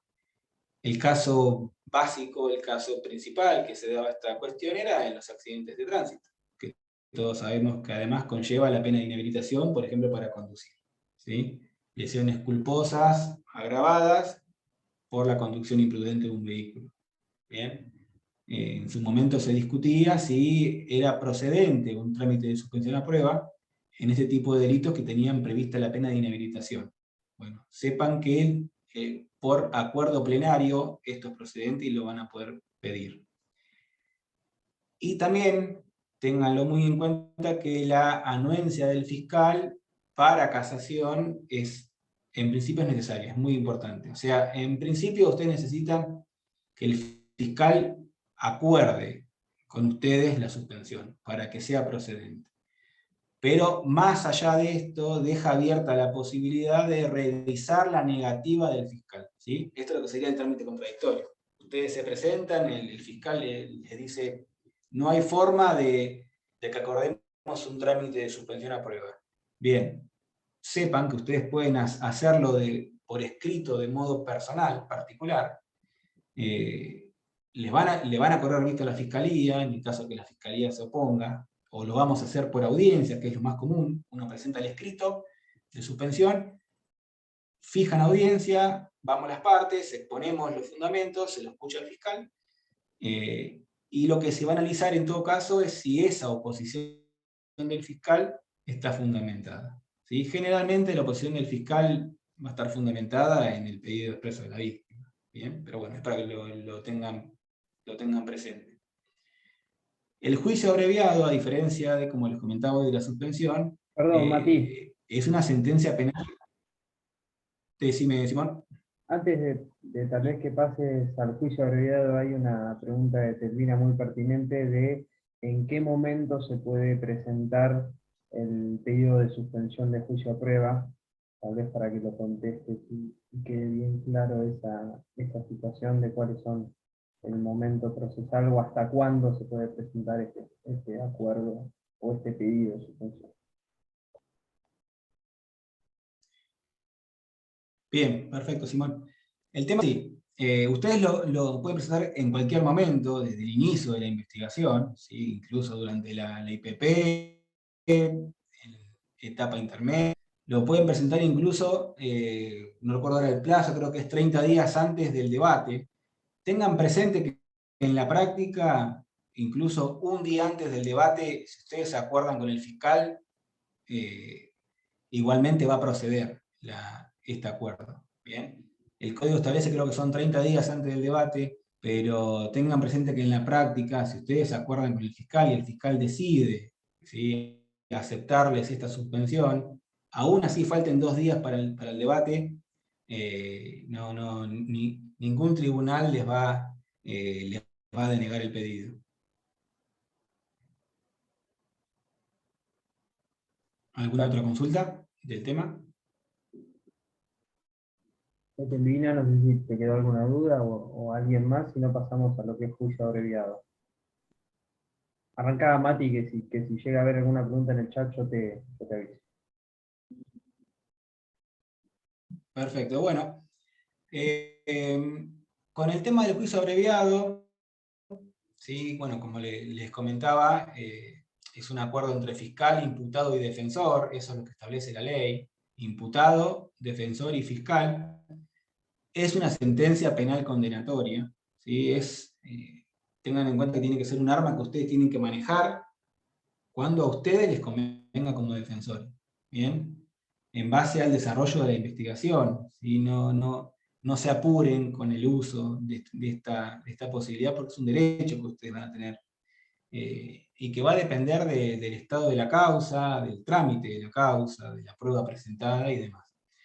Actualmente, con la nueva ley de víctimas, antiguamente teníamos el Código Procesal Penal de provincia, que establecía que el particular damnificado no se podía oponer a este procedimiento. Actualmente dice lo mismo, que no se puede oponer, pero le agrega, ¿sí?, esto es la nueva ley de víctimas de provincia de Buenos Aires, pero le agrega que deberán ser notificadas del acuerdo y que tienen derecho a ser oídas o escuchadas respecto de esta posibilidad de acuerdo. Bien, veremos cuál será la aplicación práctica que tendrá este tema de ser oídas, ¿sí? Porque en principio la ley lo único que nos está diciendo es que tienen que ser oídas, pero no habla de si esa opinión va a ser vinculante o no, si el juez tiene que sí o sí expresar cuál es la opinión respecto de la posición de la víctima, o si simplemente va a ser escucharla y en base a cumplir ese aspecto procesal, bueno, se acordará o no el acuerdo, se aprobará o no el acuerdo entre el fiscal, imputado y defensor. La cuestión práctica, si vamos a lo más importante de este curso, es muy parecido a la suspensión a prueba, ¿sí? Anímense, si ustedes ven que es complicado, ¿sí? Hay causas que uno con el tiempo se va dando cuenta que en un juicio oral pueden ser muy complicadas. Les pongo un ejemplo que es muy común: abuso sexual de menores, ¿sí? Los niños que declaran en cámara Gesell, cámara Gesell, por millones de críticas que podamos hacer a este tipo de pruebas, ¿sí? Porque ustedes tengan en cuenta que la niña declara en cámara Gesell y nunca más, ni siquiera la vamos a conocer en persona, ¿sí? Después en el juicio, en el debate oral, se va a reproducir lo que dijo en cámara Gesell. ¿Bien? Muchas veces es muy complicado presentar prueba de que no hubo abuso. ¿Bien? Es muy complicado presentar prueba de que no hubo abuso. es importante que tengan en cuenta los criterios del tribunal, de los tribunales a la hora de condenar. ¿Sí? A veces uno por decir, bueno, voy a ir a juicio porque mi cliente me dice yo no fui, ¿sí? A veces ocurre que si el relato de Cámara Gesell es muy convincente y hay una aprobación del psicólogo de Cámara Gesell de ese relato, o sea, hay un dictamen de veracidad, ¿bien? Sumado a que la madre también declaró o algún familiar, ¿bien? Y si no tenés nada para poder rebatir, nada concreto con que podamos rebatir esa declaración de la niña, tengamos en cuenta, tienen que tener en cuenta cuál es el criterio de los tribunales, ¿sí? Y generalmente yendo a juicio se pueden llevar de 14 a 15 años de prisión. Si estamos hablando de un abuso sexual, por ejemplo, con acceso carnal, ¿bien? Y a veces, ¿sí? Esto es una cuestión meramente práctica de estrategia, ¿sí? A veces con un acuerdo abreviado ustedes, como defensores, pueden lograr justamente un acuerdo sobre una pena menor, ¿bien? Y no ir a juicio, no solamente terminar con una pena mayor, sino que, bueno, de algún modo pasar vergüenza, ¿bien? Entonces, esta cuestión del análisis del juicio abreviado la tienen que hacer no solamente en base a la prueba que tenemos de momento en la causa, al estadio en el que nos encontramos, sino en base a los criterios que tenemos en Mar del Plata para condenar. ¿Sí? Es importante que ustedes conozcan cómo juzgan, ¿sí? Cómo juzgan los 4 tribunales criminales de Mar del Plata. Bien, por ejemplo, un caso de abuso. Es importante que tengan una noción de lo que puede llegar a ocurrir en un debate. Cuando hablamos hoy, al principio, de la función de proyección, también tiene que ver con esta posibilidad del juicio abreviado o no. ¿Sí? Porque ustedes también tienen que proyectar cuáles son las posibilidades de condena o absolución en un juicio. ¿Bien? Ustedes como defensores tienen que tener noción, tienen que saber el criterio que hay, tanto en los tribunales como en casación penal, ¿sí? del dolo requerido, del grado por ejemplo, del grado de participación en el delito de robo, ¿bien? ¿Cuáles son los aspectos necesarios para configurar una participación en un robo? ¿Bien? ¿Qué es lo que nos van a requerir en un tribunal? Entonces, la idea que hoy les comentaba de la teoría del caso, del desarrollo de su estrategia, ¿bien? Tiene que ver no solamente con la prueba, con lo que podemos llegar a probar, sino con conocer el final. ¿Sí? No podemos iniciar un camino para ver qué pasa después. ¿Sí? La idea es iniciar el camino de la defensa sabiendo con qué nos podemos llegar. Entonces, el saber con qué nos podemos llegar a encontrar va a ser justamente la decisión de si nos conviene hacer un abreviado o nos conviene ir a juicio. ¿Bien? ¿Cómo se materializa esto? Nos presentamos en la fiscalía, llamamos por teléfono, el fiscal también en algún tipo de resolución de mérito, por ejemplo, cuando presenta la requisitoria para ir a juicio, deja sentada la posibilidad de celebrar un acuerdo abreviado. ¿Bien? Y en base a las condiciones que el fiscal a ustedes les poner, conversando con su cliente, verán si les conviene aceptarlo o no. El acuerdo de fiscalía, ¿sí? Nos van a citar un día a nosotros con el imputado, firmamos ese acuerdo y luego la fiscalía misma lo va a presentar en el juzgado o en el tribunal, depende, y nos van a llamar para una audiencia de ratificación. ¿Sí? Acá les informo algo. En principio, la mayoría de las audiencias de ratificación son muy sencillas. Simplemente al imputado le van a leer, le van a explicar qué es lo que estamos firmando, cuáles son las consecuencias, firmamos y nos vamos.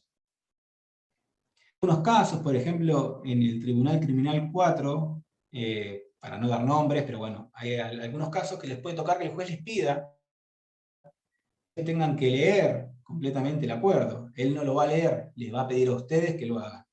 Entonces, bueno, es importante que ustedes también tengan acceso o que tengan la copia de ese acuerdo, que la lleven para, bueno, que no ocurra que no tienen forma de leer ese acuerdo. Una cuestión muy importante sobre el juicio abreviado, ¿sí? Tiene que ver más que nada con una cuestión de estrategia. El juicio abreviado se puede apelar, aunque parezca loco, ¿sí? Aunque parezca raro, porque en realidad se trata de un acuerdo que nosotros mismos aceptamos y firmamos, se puede apelar. El acuerdo abreviado funciona como un techo. ¿Bien? Más que esto no me pueden imponer. Más que esta pena no hay. ¿Sí? Pero no renuncio a lo menos. ¿Bien? Significa que hasta acá es lo peor que me puede pasar, el acuerdo abreviado. Pero no renuncio a si tengo algún planteo de sobreseimiento, porque yo entiendo que el hecho no está aprobado. O entiendo que no está aprobada mi participación. Y así todo para evitar ir a un juicio. A veces les va a ocurrir que hasta su cliente mismo les dice, yo no quiero ir a juicio. Bien, entonces ustedes hacen un acuerdo, se aseguran un techo, ¿sí? Y de esa manera pueden llegar incluso a lograr un sobreseimiento. Son pocos los casos, pero tenganlo presente que puede ocurrir. ¿Sí? Ustedes pueden hacer un abreviado una vez que el juez los notifica de la sentencia penal condenatoria del abreviado, en el cual expresa todos los fundamentos. Ustedes pueden apelar e incluso pueden lograr un sobreseimiento. O pueden lograr la reducción de la pena que ustedes pactaron. ¿Bien? Porque les va a ocurrir también que a veces la fiscalía, de algún modo, a ver, que se entienda lo que quiero decir, ¿sí? De algún modo los va a apretar, les va a decir, miren, yo les acepto un abreviado con esta y esta condición, con este y este agravante. Bueno, ustedes entienden que ese agravante no está aprobado. O que, por ejemplo, ese agravante, conducir bajo los efectos del alcohol, ¿sí? Parte, por ejemplo, de una prueba ilegal. ¿Bien? Por ejemplo, que se hizo la extracción de orina sin notificar a la defensa. Bueno, ¿bien? Ustedes pueden aceptar ese acuerdo para asegurarse de que el máximo ya está. Yo ya me aseguro este abreviado. Ya sé que mi cliente no va a ir a la cárcel, que le van a dar 3 años de cumplimiento condicional. Bien, pero igualmente apelo y pido una reducción de pena y hago saber que ese agravante, por ejemplo, fue introducido de modo ilegal. Porque tengan en cuenta que cuando hay una diligencia que se hizo sin respetar las formas constitucionales, ¿sí? La declaración de nulidades de oficio va a proceder siempre. Por más que ustedes hayan aceptado un abreviado, por más que ustedes como defensores hayan aceptado, ¿sí? Esa condición. No quiere decir que los jueces no tengan que igualmente controlar que eso esté bien. ¿Ok? Y bueno, hay una cuestión acá que les dejo un acuerdo extraordinario que es de la Cámara de Mar del Plata, que establece una serie de causales de recusación que les va a servir, porque a veces les puede ocurrir que quizás hicieron un pedido de suspensión a prueba de modo contradictorio, sin la anuencia del fiscal, y les tocó la Cámara, la sala 1, 2 o 3, la que sea. Bien. Y ese acuerdo lo que establece, ¿sí? Por ejemplo, les denegaron la suspensión y notaron de parte de la Cámara un criterio bastante fuerte respecto al tema, al hecho ventilado. Bien, no solamente confirmó la negativa de la suspensión, sino que incluso agregó valoraciones que ni el fiscal había hecho. Bien, sabemos que cualquier planteo que luego queramos hacer sobre el juicio abreviado en esa Cámara, si es que apelamos el acuerdo que hicimos, lo más seguro es que no nos salga bien.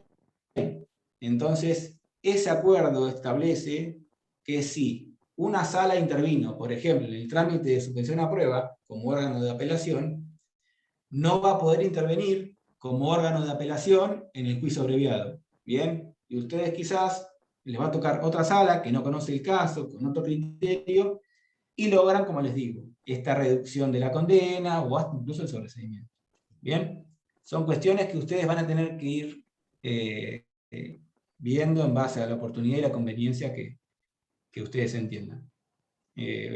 Bueno, Simón, Mati, por mí ya muchas estamos. gracias. Ahí hay dos preguntas más en el chat de Telvina, y que consulta que si el pedido de juicio abreviado procede en todos los delitos.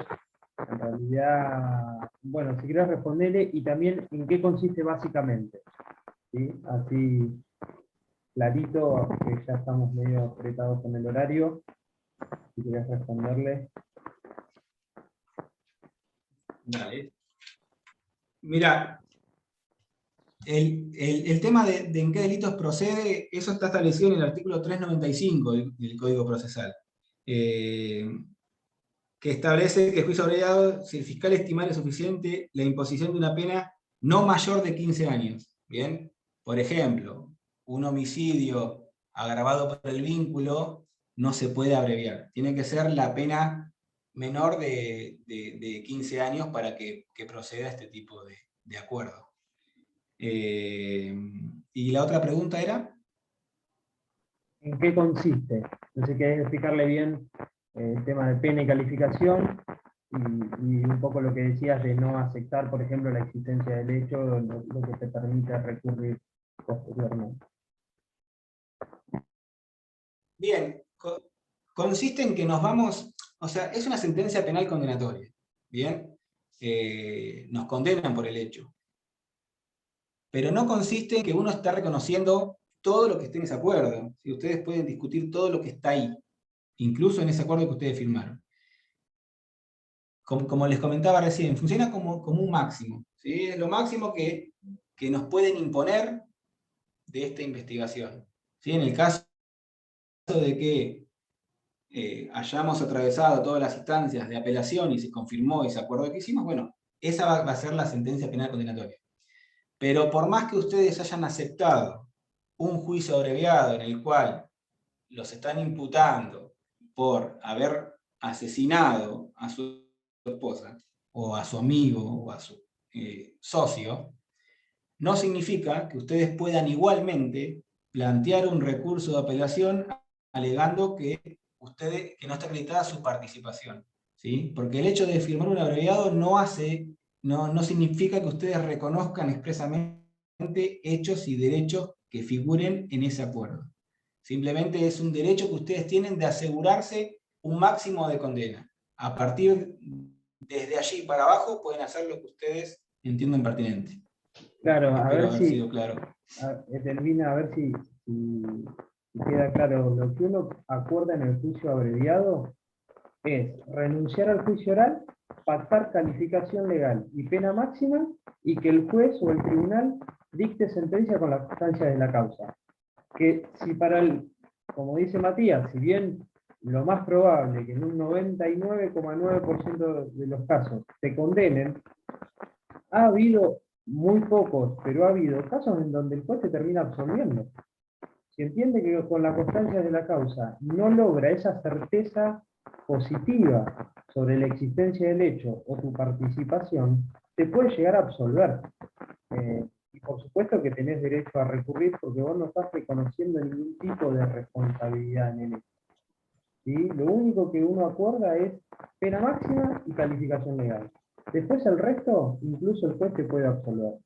Te repito, nunca me pasó en un caso propio, y creo que solo vi un caso del juzgado correccional número 4 aquí en Mar del Plata que absolvió por acuerdo de juicio abreviado, y no es lo habitual. Lo más probable es que la sentencia sea condenatoria en los términos del acuerdo.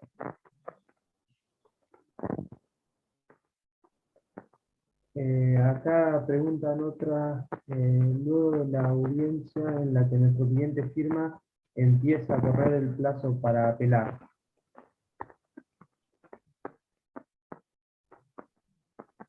El plazo para apelar comienza, Sí. a ver, decilo vos, Matías.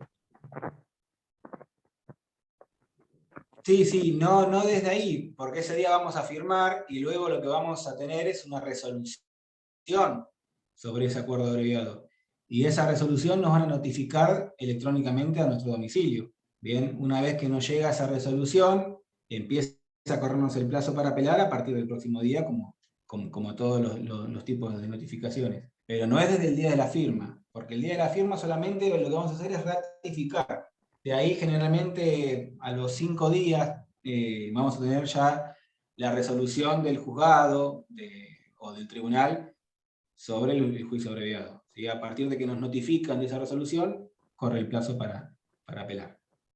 Incluso es una resolución que debe ser notificada personalmente al imputado.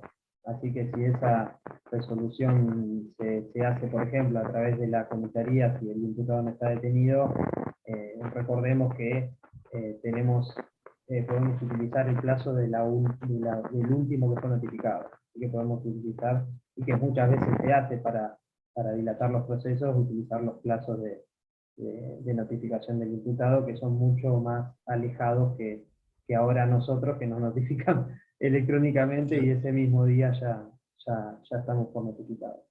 Así que bueno, no hay más preguntas. Matías, al igual que todos los compañeros aquí en el chat, te quiero agradecer. Realmente que ha sido excelente tu exposición. Y bueno, en nombre de la unidad de graduados, te lo agradecemos. Sé que estás representando al Instituto de Derecho Penal. Por ahí andaba Gustavo, que es su director. Así que bueno, muchas gracias a todos por participar. Bueno, espero que por favor completen la planilla de asistencia, así después no tenemos conflictos en el chat de Telegram por ese tema. Y bueno, los esperamos a todos el próximo martes para ya ingresar a la cuestión de la ejecución penal en aquellos casos en donde el imputado es condenado, ¿sí? Muchas gracias a todos, que tengan buenas noches. Gracias para todos. Que tengan buenas tardes. Bueno, Mati, te comprometiste a compartir el PowerPoint, así que seguramente te lo vamos a pedir, o después compartirlo ahí en el grupo de Telegram, que la verdad que está bastante bueno como para que todos los tengamos a mano. Bien, yo acá en el chat les dejo mi dirección de email, así que el que quiera el PowerPoint me puede escribir, que no tengo ningún problema.